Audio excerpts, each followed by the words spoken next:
unstable situation on the ground that is unfolding very quickly. Move toward more ideas that will actually help bring this thing to an end.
everybody. Welcome to the Merlin the Mighty podcast.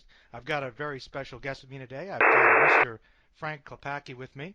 Now, Frank here has been working in video game composition for some time. He's actually worked on some rather important titles like Doom 2, as well as a lot of stuff with the Command and Conquer series. And he's also a musician and has worked on several solo albums, and he's even a voice actor, among other things. So, how you doing there, Frank? I'm doing great. Thank you very much. Appreciate the intro, and thanks for having me. Oh, no problem, man. Oh, Yeah. no problem. Now, I was curious, honestly, looking up a bit about you. Tell me, how exactly did you get into composing video? So I started at a pretty young age. I basically started as a video game tester, and that's how I kind of got, the idea of company to begin with. I was still in high school at the time, and I was doing a summer job. So I thought it'd be a fun, not to be significant. The idea of playing games. But then when you realize that you have to play the game every single way possible in order to try to break it. Mm-hmm. Same game for weeks, months, even a year. This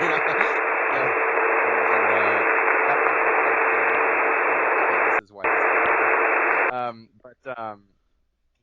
it helped me get exposure to the studio. And so therefore I, went around and I got to meet, all the people in different departments and got to see, this progress, what the art department was doing, what programmers and designers were doing, what the audio was doing. So it was just very it was just very nice, behind the scenes how video games are made. That was really fun idea for me. And I was like, gosh, how could I contribute to it? And so after I graduated, after I graduated high school, I remember a head start in my life in terms of being musically proficient. And then I also was eventually exploring towards and was in studios. I was cutting demos and so I had a lot of kind of early experience.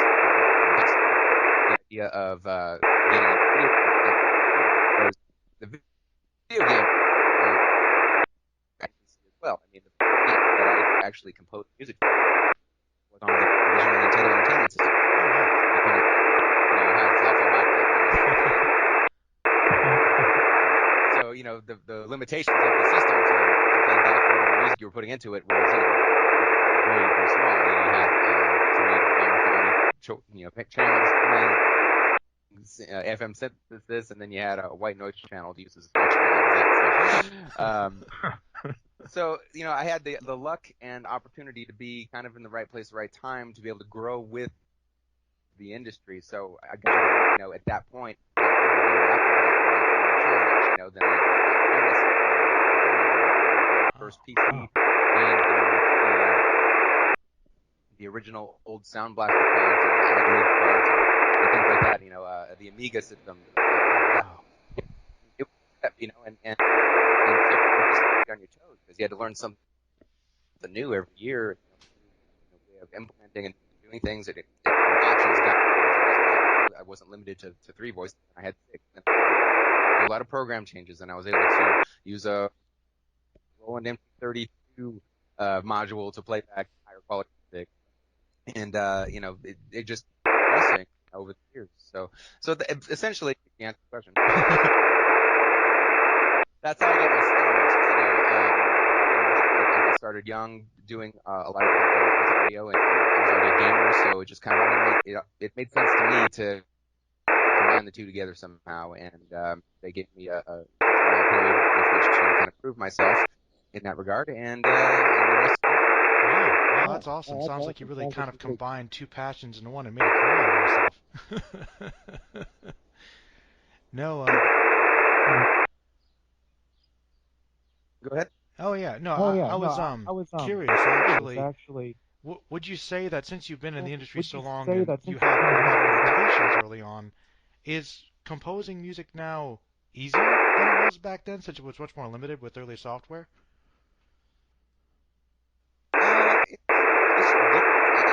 It's I would say composing now it's easier in one hand and more difficult in the other. do exactly what comes to mind, and you can replicate sounds with ease. The tools that are available to us now are ridiculous in terms of just the quality level and how much you can do. You can mock up an entire symphony orchestra and make it sound pretty realistic. We didn't have the ability to do that back in the day, naturally. But kind of getting take there is that, because there's no limitations to what we do now, everything is recorded as it will sound, and we can actually go record live orchestra or live instruments or whatever, or use any type of, synthesized instrument, and hybrid combination thereof. Uh, that kind of, you have to force yourself and limit yourself when you're writing music. It's like, okay, I have too many options now, so let's pick an instrument palette. Let's start with a style. Let's start with, a set of instruments that are going to work for a certain project, or add some character to a certain genre, beings, or whatever it is that you're going to write for, and then start there, so that way you have sort of a framework of how you're going to proceed. Otherwise, you're just going to go crazy and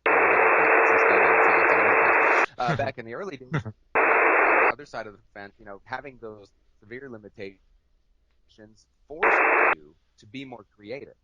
So, I might be doing something on, say Genesis or the early PC games, and I was like Dune 2, for example. You brought that up. Oh, yeah. I worked on that, and that was on I did the original score on the ad-lib card back then, and it was an equivalent to a Sound Blaster. It was like a competitor, and I made my own instruments with their instrument maker, with all these synthesis, algorithms and oscillators, and then saved those and called those into the score. I hand wrote, inserted the score, I should say, with a piano roll program they had, that came with the card as well. So I was using that. I was inputting all the program changes of these instruments by hand. I was putting in all of the tempo changes in by hand. I was putting in all the pitch changes, all of the different things that I wanted to do to create effects with the instruments that I had. Do chorusing by calling instruments at the same time and just setting the pitch sound, things like that. A lot of under the hood stuff that a lot of people wouldn't think. I was very attentive to detail of just to make it as dynamic and as creative as I could with the limitations I was providing. So it makes you write in a different way, because you're utilizing a finite amount of options that are very clear and laid out, whereas or you have to make them yourself and then figure out. Whereas today, the instruments and whatnot, just wide open, so you have to kind of then figure out a way to pare that down. Okay. So it's kind of like simplifying things to make it easier to produce it, because you have too many options. You have to kind of focus yourself. Yeah, so nowadays it's common for composers to have templates to work from. Things that are already preloaded. I have my orchestra template, right? So I'm just gonna load that up, and all the orchestra instruments are there, and I can start bouncing around the string, horns, drums, whatever, and make an orchestra piece. Whereas, and I have like a rock template. I've got like my typical rock drums and bass, and I play guitar, so I can pick up the guitar and chord straight in, Nice. and synthesizer. I have kind of some go-tos that are that I particularly like, that I use in competitions, but I'm always doing new things. So I'll start there. I'll start with an instrument. I'll start with melody. I'll start with a bass line, and I'll just kind of build on that one piece at a time until I've got something that I think is working, and then I'll push it from there into what's score that's going to be, or what it's going for. All right. Actually, that kind of leads into my next question, because it was something that I was kind of curious about, especially when you're composing music for a game. I wanted to kind of ask you, how exactly do you gain inspiration for a type of piece? Like, for instance, if you're working for a certain game, do they have a general type of sound they give you? Do they give you images or outline of the game, or do you just kind of go off and it's very vague and you come up with whatever you want? So it depends. Depends on how far along the game is. I've been fortunate that I've worked in studios like Westwood Studio and Petroglyph, where Hmm. I was the on staff guy. Composer there. At Petroglyph, I was audio director, and I would see these games basically get made from start to finish. So I got the opportunity to be part of it early on, and producer and our audio director, that was the case, and we would figure out what it needed, what style should be, what kind of instrumentation, what we find, the spirit of the title and or situations within it, and so I was given a lot of creative freedom, to be honest. I mean, I'm so fortunate that my early years, at Westwood, that Paul, my audio director, was awesome in terms of just, giving me a lot of great input and advice and suggestions, but he would let me run with it. And, I was encouraged to be as creative and try new things. And if something didn't work, it didn't work. And then went to the next thing. So, that was a very, very cool time because, I feel like a lot of games, in recent years are kind of, stuck in a pattern of where composers do a lot of the same style of music, Hmm. and that's kind of a shame. It's like, well, just do the typical Hollywood music now. Tribal drums and French horn rips and a lot of staccato strings, and where's the melody? Where's the piece that identifies the? It's just, it ends up being a lot of underscore and or a lot of focus on having it implemented in such a way that, oh well, it's going to start with one thing and then build it on another thing and build on another thing, so it's seamless for the player, and that's great too. But Hmm. again, I come from an era where music was importantly defining themes for games that people remember. It's like you remember themes from some of your favorite movies, but Hmm. even that, in my opinion, that's another that's another conversation. Well, But hey, honestly, I'm really glad that you said that because I was thinking about that even before the interview. I was like, that is true. I remember a lot of discussions, even with people going back and looking at some of the classic games, especially when things were much simpler. The music was, you're absolutely right, a defining attribute. And I think with more common games, I mean, you're right, it could be a whole nother conversation, but even the music, a lot of times people complain about it if it's not as memorable. A soundtrack is an important component to any artistic piece, especially a game. So it's actually very good to hear you say that. yeah, and then not to have gotten away from your original question, which is kind of It's fine. along the It's way, fine.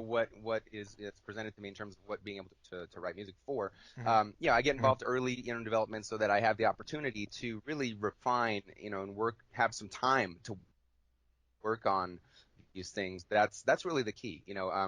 A lot of Time. audio guys Time. or composers, they get brought in at the very last minute, so then they only have a couple of months, to knock something out, So you've a whole avoided a lot video of the game score. pressure, I guess.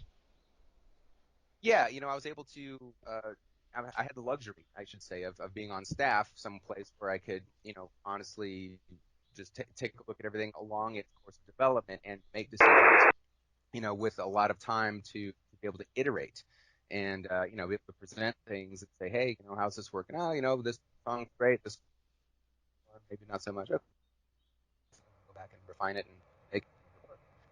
I get everything from concept art to look at to design documents, a lot of meetings. You don't get the luxury of seeing working as much because people are still working on everything else in the game to try to get it put together. So on the audio side, I have to basically go by whatever's available and just, go with my feeling about what fit best and start working on that so that by the time we have a look, we can try that out, get it put in, and see how it's going, and then iterate along the way as more parts of the game get done, more parts of the music, audio get done, And it's just cool to watch it all come together too. That's another really fun aspect of video game development is being able to see the whole thing come together and working when you know originally what was talked about. Now it's in front of you on the screen. So I bet that's a great feeling. Actually, this might be a difficult question for you, or maybe it isn't. But all right, Frank, tell me, what's the most interesting project you've been a part of in terms of, I guess, composing music, or really anything else? But what strikes you as one that you really think of as having a really impactful memory for you? there's too many to list. Well, please, give me a few. That's fine. But right off the top of my head, I always default to Star Wars Empire at War. Oh yeah. Um, be- because Star Wars is my favorite thing ever. I grew up with that. It was, and it's meaningful for me in several ways. One is when I was a kid, I saw Star Wars for the first time and on video. I didn't make it here, but I was really young. But the point is, I knew nothing about it. I just heard that it was probably cool. That was the only thing that I had any idea about. So, start the movie. What's the first thing that happens? You see, you hear John Williams, huge, big fanfare that that whole. Ta-da! And what are you watching? Scrolling text. Okay, think about that for a minute.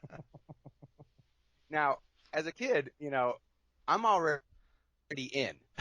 The first note of that piece, that music had such an impact on me. I was like, wow, this is the coolest thing ever. And I'm looking at scrolling text. Okay? That's the impact of music. That's what it can do to people. So right there, and of course I ended up loving the movie and watched it, countless times and ever since, all the rest of them. But, I've always been a fan. I've always, in my mind, thought to myself, gosh, wouldn't it be great if I could be a part of this somehow? Like any Star Wars movie thing, whatever, I don't care if I'm a stormtrooper in the back. But, ultimately I got a career in video game music, soundtracks, did TV work later and all of that.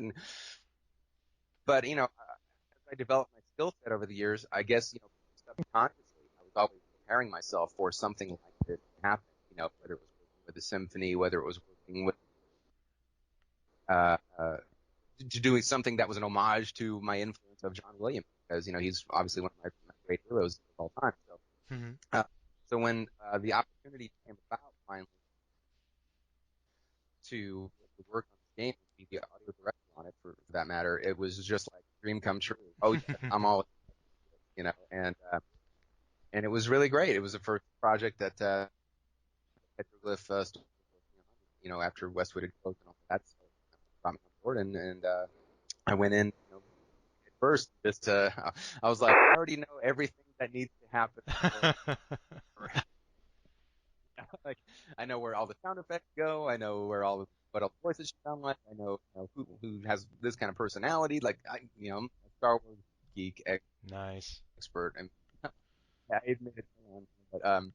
But I know John Williams scored that in my hand too. So as it was interesting to me because as a fan, I wanted to do this game justice. And we were really focused around kind of the original trilogy setting. So I was like, all right, I'm not gonna go out of my way to put my stamp on this. I'm going to do what's right. I'm going to, all of the John Williams pieces where they belong, where people know they could, and anything else that's new in this game that we're tackling, like other worlds we haven't seen, or factions, whatever, that's where I'm gonna put my thing. That's where you could have fun. I'm doing my best John Williams impression in terms of style, but I'm doing my best in that style and putting them in new places that hadn't been tackled yet. So that was, and my goal was, like if people play this game and they don't know the difference between my stuff and his stuff, then mission accomplished. I'm not trying to stand out here. And that was exactly the case, and I'm really, really proud of that. So, and the whole experience was great because just the process of developing it, I got to, go and meet the LucasArts people and with their audio department, because they were signing off on everything that I was delivering. But of course, that was not a problem. And and they were just, one of the super most professional, teams of people I've ever worked with. I couldn't have had a better experience. They know their stuff so well, and it's really just made it that much more fun and enjoyable for me along the way. I didn't want to stop. We did, development on Empire at War. We did another 2 years on, or almost that, Fortune of Corruption, the expansion for it. Hmm. And so I got 4 years of my life doing nothing but Star Wars. I was in heaven, man. I got to go to Skywalker House, get that, and it was fantastic. Nice. So that's my most favorite experience. And now I love the fact that they're doing all these movies now because it's like, God, a new Star Wars movie every year. Are you kidding? I'm like, well, hey, if there's an opportunity there to ever get into that aspect of it, I would chomp at the bit for that. Whether it's a scoring gig, for one of the spin-offs, or just showing up on set as an extra. Like I said, I don't care. Just anything Star Wars, I'm good. Oh So man, that's one great experience. I mean, I've got felt plenty of others. Command and Conquer obviously is the the bread and butter. that I'm most well associated with, and that would really there are of course so many games franchises did, but one of them had their own special thing that I always remember. Like for example, the very first game, Command and Conquer, Mhm. I remember that we had something special on our hands because we didn't going to be that big of a hit, obviously, but we knew it was fun. We had a blast playing it in the office, even early development. We were staying like late hours voluntarily just to keep playing and working on stuff. Wow. We were doing fun stuff with video, and it had its kind of campiness, but it had its character. Yeah. Done done with a lot of passion behind it. The whole team, and that was a magical time. That come together, and that was where I was really allowed to experiment. I mean, that soundtrack is very diverse style, and it was still very. I was still very young in my composer. I think it was one of the first games that had full audio playback, from WAV files rather than the MIDI stuff we were doing before that. So I'm using real synthesizers and guitars and everything else in this kind of the first foray, jump into that foray there. So it was exciting just in all aspects, production, playability, all of that. And then when it came out, it just went gangbusters. We were just like, oh, cool. So everybody was fired up, and Red Alert came right after that, and that opened even further. So it was such a surprising experience in that I had no idea that people would become fans of the music alone. You know, Oh yeah, absolutely. When Command and Conquer came out and it did so well, there was talk they wanted to do a CD soundtrack release, and that was like not common at the time. Mhm. I thought, wow, that's pretty awesome. And there was people buying them, picking them up or whatever. So I thought, okay, well, there must be a small percentage of people that are just diehards into the game music, and that's all that is. Not a big deal. Then Red Alert came out, and the floodgates just opened. So many fan mail coming in about the music and the soundtrack, and I'm just like, oh my god, That's awesome. this is way bigger than I think. We just set out to do cool. We had no idea that people would resonate with it that well and that extreme. So, it was very amazing and humbling experience because you don't expect that. And when it happens, you just can't help but feel great about it. But at the same time, it just opens your eyes to a whole other world out there. You know. Huh. That's very insightful. I'm kind of curious because I know that your music has touched a lot of people, and I mean, I think the Command and Conquer stuff was pretty awesome. I think it differentiates a little bit though from obviously the John Williams kind of inspired scores with Empire at War. Now, I'm curious. I want to kind of deviate a little bit because I know I did check a little bit of this out. Besides the video game music, obviously, you have some. I think you have some solo work as well, and you think you perform with some bands too, right? Yes, indeed. Yeah. I have 8 solo albums out right now, Ooh. and I'm working on a couple of more as we speak. But yeah, it was something that I started doing in the early 2000s, basically out of just wanted to see, if there was more interest in that beyond manic thing, because I knew a lot of fans loved that kind of music, and I enjoyed writing it. And I was, I had a recording studio at home as well, and always working on stuff there. I actually had mirrored my equipment at home that I had at work, so I could bounce back and forth between both workstations. If I had an idea in one place, I could get to the next place and finish it there, or whatever. So it was just very convenient for me as a creator to get ideas out when I needed. Anyhow, working at home though, I developed quite a few ideas that I didn't think were necessarily a fit for the games, but were done in the spirit of them, or whatever I was feeling at the time. And I thought, well, I got this kind of random collection of songs. I should just put out an album and see if people dig it or not. And so that was the first album I put out, which was Morphscape, and it was just very synthesizer hybrid rock, Hmm. reminiscent of some of the Panic stuff, but goes in a few different directions. That necessarily a fit otherwise. And so and it did fairly well. So I was like, okay, well, this is cool. Maybe I'll keep doing this. Then I got a little bit more on the album, because now I was in a position to kind of write them all within the same time period, rather than let so much time go by where I've got one here, one there, and all of that. So, Hmm. so the next one, Rock Yeah. came out with very much, and much more consistent in terms of the production, overall kind of style of it. So that one was kind of getting more refined there.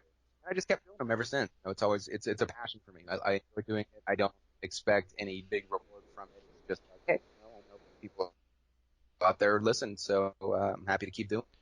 Hey man, I've been listening to some of your solo stuff. I think a lot of it actually pretty rocks. I definitely agree. Of what I noticed from the first album, it seemed like you got a little bit more refined and it was a bit more of a cohesive sound throughout.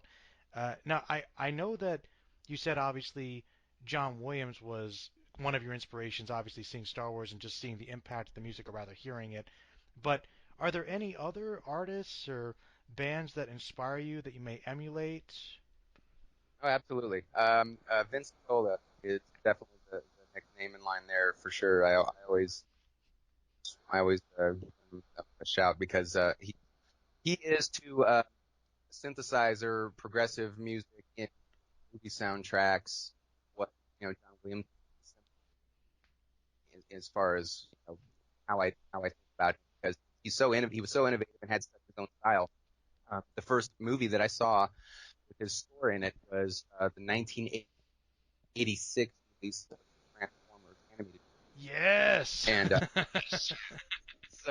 and I was a huge Transformers fan too. That's another, like, my other favorite IP of all time is Transformers, because Nice. too, you know, had the toys, and watched the whole Generation One cartoon, and this movie that came out was a big deal, because it was sort of a cap to the series, Mhm. and it took daring chances, for a quote unquote kids movie. They made it PG-13. They had Star Wars in it. They killed off major characters. Oh You're like, yeah. what the hell? Made a lot of parents angry. Well, I mean, but it was cool, because I was like, this is really ballsy of them. And but more importantly, the score. Again, I was just immediately captivated by the score of the soundtrack, and I had to go get it immediately. And of course, it's written by Vince DiCola, who also did the soundtrack to Rocky Four. So if you listen to those two movies, the sound of those soundtracks are very similar in terms of, like, instrumentation and whatnot. Although Transformers, I would argue, is probably a little bit more progressive, Ooh. because it being animated and sci-fi and all that, he had a little bit more flexibility, maybe to have flexibility of most But that just made me a lifelong fan of his. And the coolest part about all of that is many years later, I actually got the chance to meet him in person Ooh. and become friends with him. Huh. So so I got to kind of share that story with him, and it all came about because I contributed to an interview that was done with him. That a friend of mine was uh, does a lot of work with video game composers. It's Greg O'Connor. He had a site called Music Games at the time, still does, but he focuses more on the PR side of it. And said, hey, I've got this interview with Vince Nicola because he's doing some video game stuff, and I know you're a big fan, so would help me come up with some good questions for him. And I was like, absolutely, like, and all this like random composer related stuff that probably not the average person would ask. Very inside.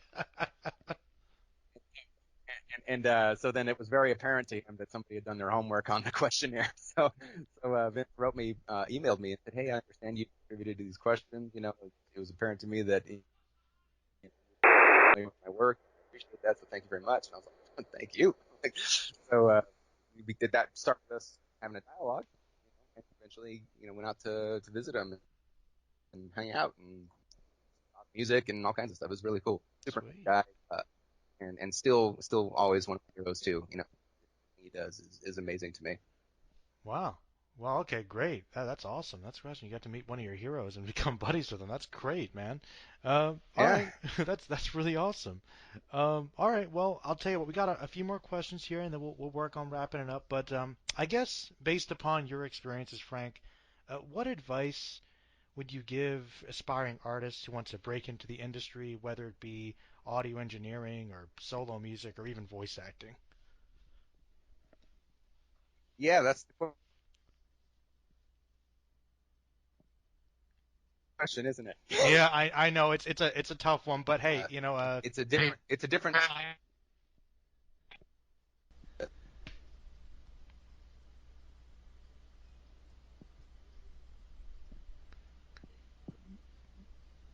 You still there? Oh yeah, I can still hear you. I think we got cut off for a second there. What did you answer me? Was it a tough question? You're thinking on it, or is it things are just different now? No, I was getting ready to say, things are different now than they were when I got started. Hmm. So, what's required now is that it's assumed that you have the skill set in order to pull off the quality of work that is, required. Hmm. Whether you're able to do a symphony orchestra, thing, or whether you're able to do, top-notch sound design or voice acting. So that has to be just in the bag before you even get started. Okay. Everything after that is what's most important, and about how you do business, how you network, how you conduct yourself. Um, Building relationships is the most important thing. Um, Trying to get work, especially if you're freelancing. It's one thing to go work for a company. I mean, you know, there's applications, apply for jobs to work in that department, level, Hmm. entry level to senior. So there's Hmm. opportunities for that. But otherwise, you really got to, have a good reel together, and you've got to be able to talk to people in a way that not come across as, oh my God, give me a job. Don't let that take over. How you are. I mean, just be yourself. Just let your guard down and appreciate the passion that goes into what's on the table and created in video games, in television, movies, whatever it is that you're going after. I mean, a composer is a composer in my eyes, composing for anything. So the opportunity is going to be that you want to take. As far as getting started, though, a lot of people are like, I don't have anything under my belt. How do I be able to say anything to somebody? Well, you can start by doing something on the more scale. A lot of developers doing mobile titles, iPhone, iPad. There's modding communities out there that have been around since for as long as I can remember that Hmm. are doing their own content for games just for fun and just for free, just for the fans. But that gives you experience. That's the point. Get your hands dirty working on gaming stuff, content, new assets. And so if you contribute to that, at least you have something you can say, hey, I contribute to the mod that's out there. You can take videos off of gameplay and rescore them, or to show what you could have done, for your take on it and whatnot. So those are some starting points. But other than that, it's important to just talk to people and be straight up, be yourself and be a peer, rather than somebody who's trying their hardest to scratch their way in. That's the most important thing I can say, because if you rub someone the wrong way as a first impression who doesn't know you, then obviously that becomes a problem, because now you've already closed that door. So there's conventions like GDC that's out there, where all the game developers go, and you can introduce yourself to people there. E3, where they're showing off titles that are up and coming. You get a chance to meet designers and producers of these games and talk to them about them, and just talk about the passion behind it. If you're a gamer yourself, that makes it all the more legit, because you're coming from a place of, I already appreciate this and what you're doing. Oh, this is cool. Okay, I get it. Right on. By the way, I do audio for games. If I can get a card from you, whatever. You have a casual conversation about it rather than a give me a gig number. So that's probably the best advice I give. I'm a freelancer myself now. I've been working for the last couple of years now, contracting for multiple different aspects of games. I'm not just music, voiceover, casting voices, sound design, whatever comes my way, and I love it because it's all interesting to me, and I've done it all forever. And so it keeps the brain fresh, because you're not focused on one thing and burning out on it. Which I've got a kind of gig now. So it's fun. I enjoy it a lot, and as long as people that want to get into it really are passionate about that and doing it, then that's great, because that just means you can enjoy what it is that you're doing, what level you're at. Wow. You know what? That sounds like a lot of great advice. I mean, you're right. Passion definitely is the key, and just kind of pushing forward and being yourself. I think that's good advice for anything, honestly. But all right, Frank, once again, thank you for coming. I got one final question for you, and it's going to be an opportunity to plug some things. So tell me, Frank, what projects can we look forward to from you in the near future? All right. Well, I just recently finished doing all the audio music and everything for a game called Forged Battalion. That's developed by Petroglyph and published by Team 17.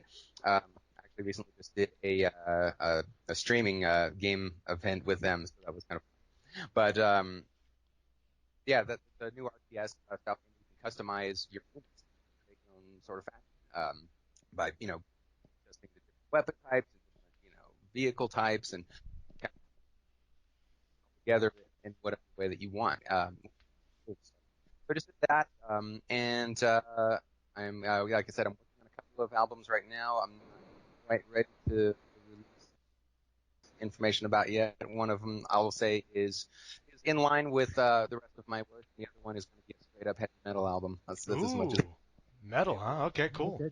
yeah. So I'm really excited about wrapping those up. Hopefully both will be released this year. That is the goal.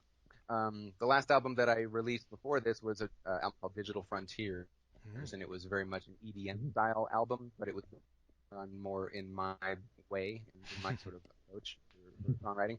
And it's kind of a funny project to talk about, because I basically did it on a dare.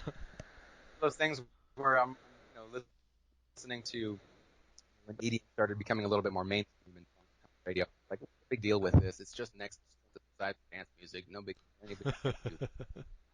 Like, all right, you know what? I'm gonna put my mouth, money where my mouth is, and go ahead and do it. So I did an album of that style, and it was very, very easy to write it for me, but it was harder to produce. It was kind of a different thing. I got much more of an appreciation for it, because all of the techniques that are involved in making that particular sound, of the different the ways that they use that particular synthesizers, the oscillators that sort of wobble everything, and the side chain compression technique. All of these things that I was like, oh, okay, if I want to make it sound like that, I've got to utilize some of these production techniques. That's just pretty interesting. So it was a nice journey to go on, and a lot of fun just for that reason, because I picked up some production tricks along the way. But other than that, yeah, went out and worked on it, and I got to some guitars in some way. Right. Cool. And then I performed. I was kind of a hired gun musician, so drums is something that I've always played professionally, like I said earlier. And so that is what I get most calls to go do. Most recently, I filled in on drums for the band Asia. And Asia? Yeah. Oh, wow. Cool. A friend of mine is in contact with it, and he basically said, "Hey, I've got some. Can you fill in?" Yeah, absolutely. So, Wow. And then I also fill in for the Family Stone. Family Stone was one of my favorite bands of all time growing up, and I became friends with Jerry Martinez, who was the original sax player of the band in the late '90s. Wow. Just because I emailed him a happy birthday through a fan site. That was the start of that friendship. Sweet. Another dream come true moment there. Love that. And so when the Family Stone started touring again, there was a period where the original drummer, Greg Rico, wasn't performing with him for a few years. Just took some time off and started asking me to fill in for him. So I got to tour with him for a few years until Greg returned, and then so I still am a fill-in drummer for him. So I That's got awesome to play with indeed. one of my favorite my all-time heroes. I got to play with one of my all-time favorite IPs. So the thing is, getting back to the passion thing as a good way to wrap this up. If you talk to everybody about what you're passionate about and have absolutely no expectation from that, you're just doing it because of the love, because what you're really into. Mm-hmm. Eventually, the right people will hear that, and something will happen. And you can't know when that'll happen or how it'll happen, but eventually something will happen, and the opportunity like that will present itself. But again, just by being yourself, just by being passionate, sharing that with everyone that you meet and or know, eventually, it will come back around. Oh. Well, you know what, man? That is absolutely a great message to leave off on, and I completely agree, honestly. And hey, once again, thank you for being a guest here on my little podcast. I do appreciate it. And you know what, hey, man, I would love to have you back on again sometime. Maybe we can talk some Star Wars or Transformers. Who knows? Sure, man, that'd be fun. All right, cool. Well, I'm going to wrap it up. And yeah, in the description below, guys, I'm going to post Frank's site and maybe some links to his albums. Please feel free to check them out and check out his future projects. He's been involved in a lot of cool games. Play some Command & Conquer if you haven't already. All right, Frank, thank you very much. Thank you. Take care.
Détruire tout.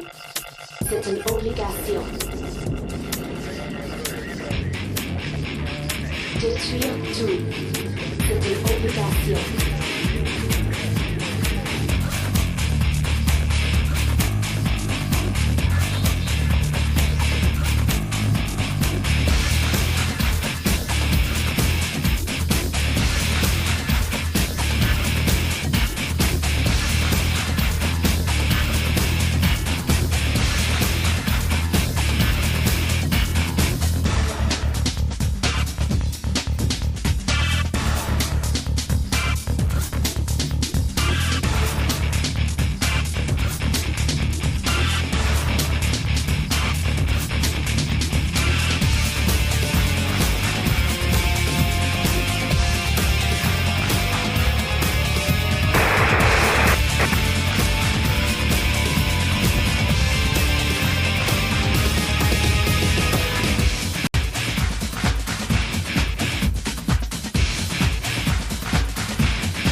Thank you.